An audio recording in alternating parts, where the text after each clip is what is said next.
ಆಗಿದೆ. ಈಗ ಎಂತ ಇದು ನೆಕ್ಸ್ಟ್ ಕಂಟಿನ್ಯೂ ಹೇಗಿರುತ್ತೆ ಹೋರಾಟ ಬೇರೆ? ಈಗ ಎಷ್ಟೋ ವರ್ಷಗಳಿಂದ BJP ಸರ್ಕಾರದ ನೀತಿ ಏನಪ್ಪ ಅಂತಂತಂದರೆ ಅವ್ರು ಏನೇ ಹಗರಣ ಮಾಡಿದ್ರು, ಮಂತ್ರಿಗಳು ಎಷ್ಟೇ ತಪ್ಪು ಮಾಡಿದ್ರು ಕೂಡ ಯಾವುದೇ ಕಾರಣಕ್ಕೂ ಅವ್ರು ರಾಜೀನಾಮೆ ಕೊಡೋದಿಲ್ಲ ಅಂತ ಅವ್ರದ್ದು ಒಂದು ನೀತಿ ಆಗಿತ್ತು.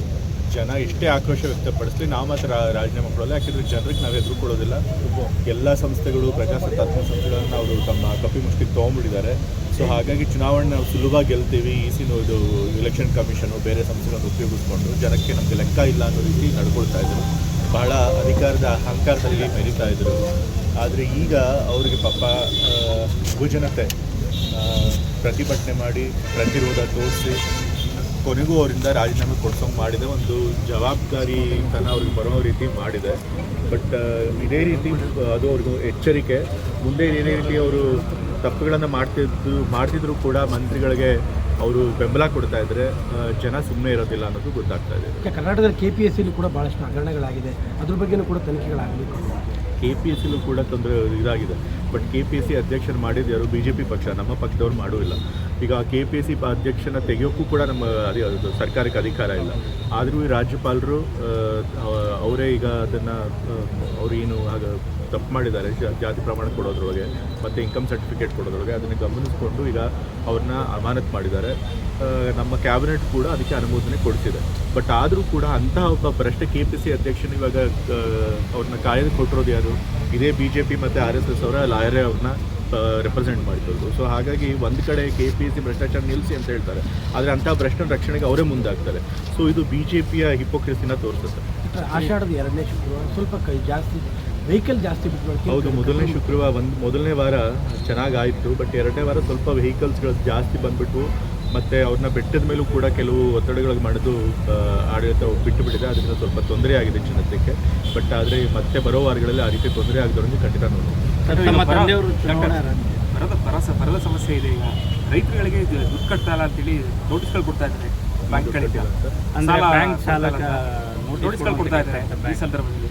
ಈಗಾಗಲೇ ನಾವು ಈ ಸಣ್ಣ ಫೈನಾನ್ಷಿಯಲ್ ಸಂಸ್ಥೆಗಳಿಂದ ಏನು ಸಾಲ ತೊಗೊಂಡಿರ್ತಾರೆ ಅವರು ರೈತರನ್ನ ಪೀಡಿಸಬಾರ್ದು ಅಂತ ಹೇಳಿ ನಾವು ಕಾನೂನು ತೆಗೆದುಕೊಂಡಿದ್ದೀವಿ. ಸೊ ಆ ಕಾನೂನು ತಂದಿದ್ದೇವೆ. ಆ ಕಾನೂನು ಮೂಲಕ ಯಾರು ಈ ರೀತಿ ಪೀಡಿಸಿರ್ತಾರೆ ರೈತರಿಗೆ ಅವ್ರಿಗೆ ಕ್ರಮ ಜರುಗಿಸುವಂಥ ಕೆಲಸ ಮಾಡ್ತೀವಿ. ಯಾವುದೇ ರೈತರು ಕೂಡ ಅನ್ನೆಸೆಸರಿಯಾಗಿ ಹರಾಸ್ಮೆಂಟ್ಗೆ ಒಳಗಾಗಬಾರ್ದು. ಬ್ಯಾಂಕ್ಗಳಿಂದ ಕೊಡ್ತಾ ಇದ್ದಾರೆ ಅಂತ ಯಾವ ಬ್ಯಾಂಕ್ ಖಂಡಿತ ಇದನ್ನು ಸರ್ಕಾರ ಗಮನಕ್ಕೆ ತಂದು ಆ ಬ್ಯಾಂಕ್ಗಳಿಗೆ ಸ್ವಲ್ಪ ಸೂಚನೆ ಕೊಡುವಂಥ ಕೆಲಸ ಮಾಡ್ತಾರೆ. ಮೊನ್ನೆ ಸಿದ್ದರಾಮಯ್ಯವರು ಮಾತಾಡಿದ್ದಾರೆ, ಅಂದರೆ ನಾನು ಇನ್ನು ಚುನಾವಣೆ ನಿಲ್ಲೋದಿಲ್ಲ, ಚುನಾವಣೆ ರಾಜಕಾರಣ ಭಾಳ ಕಲುಷಿತ ಆಗಿದೆ ಅನ್ನೋದು ನಾವೇನು ಕನ್ವಿನ್ಸ್ ಮಾಡ್ತಿದ್ದಾರೆ?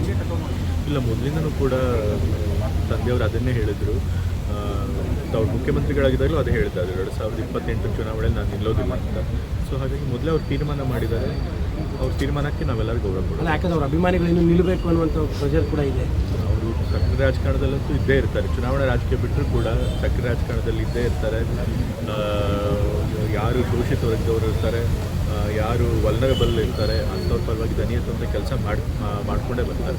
ಸೊ ಹಾಗಾಗಿ ಅವ್ರು ಚುನಾವಣೆಯಲ್ಲಿ ಇಲ್ಲದೇ ಹೋದರೂ ಕೂಡ ಅವ್ರ ಪರವಾಗಿ ಕನ್ವಿನ್ಸ್ ಮಾಡ್ತೀರಾ ನಿಲ್ಲಕ್ಕೆ? ಈಗ ತಂದೆಯವರು ಒಂದ್ಸರಿ ತೀರ್ಮಾನ ತಗೊಂಡ್ರೆ ಗಟ್ಟಿಯಾಗಿ ಯಾರು ಕೂಡ ಅದನ್ನ ಬದಲಾಯಿಸೋಕ್ಕಾಗೋದಿಲ್ಲ. ಸೊ ಮತ್ತು ನಾನು ಕೂಡ ಒಬ್ಬ ಮಗ ಆಗಿ ತಂದೆಯವರು 80 ವರ್ಷ ಹತ್ರ ಬಂದಾಗ ಅವರು ಸ್ವಲ್ಪ ಆರೋಗ್ಯದ ಕಡೆ ಗಮನ ಕೊಡಲಿ, ಮತ್ತು ತಮ್ಮ ಕೆಲಸ ಅದು ಅಂತ ಹೇಳಿ ಆರೋಗ್ಯ ನಿರ್ಲಕ್ಷ್ಯ ಮಾಡದೇ ಇರಲಿ ಅನ್ನೋ ಬಯಕೆ ನನಗೂ ಇರುತ್ತೆ. ಸೊ ಹಾಗಾಗಿ ನಾನು ಕೂಡ ಕನ್ವಿನ್ಸ್ ಮಾಡ್ತೀನಿ. ಈಗಾಗಲೇ ಇವತ್ತು ಸಾಯಂಕಾಲಕ್ಕೆ ಹೈಕಮಾಂಡ್ ಕರೆದಿದ್ದಾರೆ ಎಲ್ಲ ಲೀಡರ್ಗಳನ್ನು. ಮುಖ್ಯಮಂತ್ರಿ ಅದಾಗಿ ಎಲ್ಲ ವರಿಷ್ಠರು ಕೂಡ ಹೋಗ್ತಾರೆ, ತಂದೆಯವರು ಕೂಡ ಹೋಗ್ತಾ ಇದ್ದಾರೆ. ಸೊ ಅವರು ಚರ್ಚೆ ಮಾಡಿ ಕ್ಯಾಬಿನೆಟ್ ಎಕ್ಸ್ಪೆನ್ಷನ್ ಆದಷ್ಟು ಬೇಗ ಮಾಡ್ತಾರೆ. ಬಹುಶಃ ಈ ವಾರದೊಳಗೆ ಮಾಡ್ತಾರೆ ಅನ್ನೋ ನಂಬಿಕೆ ಆಗಿದೆ. ಮೈಸೂರಿಗೆ ಇನ್ನೊಂದು ಸಚಿವ ಸ್ಥಾನ ಮೈಸೂರಿಗೆ ಎಷ್ಟೊಂದು ಜನದ ಹೆಸರಿದೆ. ನಮ್ಮ ಮೈಸೂರಲ್ಲೂ ಕೂಡ ದೊಡ್ಡ ಲೀಡರ್ಗಳಿದ್ದಾರೆ.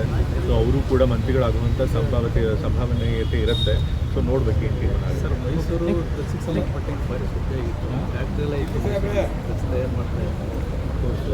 ಸ್ವಲ್ಪ ಡ್ರಗ್ ಮೈನಸ್ ಅಂತ ಮೈಸೂರಿರೋದಂತೂ ನಿಜ, ಅದನ್ನು ಯಾರೂ ಅಲ್ಲಗೆಳೆಯೋದಕ್ಕಾಗೋದಿಲ್ಲ. ಬಟ್ ಆದರೂ ಕೂಡ ನಮ್ಮ ಸರ್ಕಾರ ಆ ಡ್ರಗ್ ಮೈನಸನ್ನು ಕಂಟ್ರೋಲ್ ಮಾಡೋದಕ್ಕೆ ಏನು ಪ್ರಯತ್ನ ಮಾಡಬೇಕು ಎಲ್ಲ ಪ್ರಯತ್ನಗಳನ್ನು ಮಾಡಿದ್ರು. ಇವತ್ತು ಕೂಡ ಒಂದು ಜಾಗೃತಿ ಅಭಿಯಾನ, ಡ್ರಗ್ ಮಾದಕ ವ್ಯಸನದ ಬಗ್ಗೆ ಒಂದು ಜಾಗೃತಿ ಅಭಿಯಾನ ಮಾಡಬೇಕು ಅಂತ ಈ ಕಾರ್ಯಕ್ರಮ ಮಾಡಿರೋದು. ನಾನು ಕೂಡ ಕಂಬಳ ಇನ್ನೂ ಪೂರ್ತಿ ತೀರ್ಮಾನ ಮುಖ್ಯಮಂತ್ರಿಗಳು ಹೇಳಿಲ್ಲ. ಬಟ್ ಸಿದ್ಧತೆ ಮಾಡ್ಕೊಳ್ತಿದ್ದೀವಿ. ಸಿ ಎಮ್ ಅವ್ರು ಸಿಗ್ನಲ್ ಕೊಟ್ಟರೆ ಕಂಪ್ಲೇಂಟ್ ಕೂಡ ನಡೆಯುತ್ತೆ.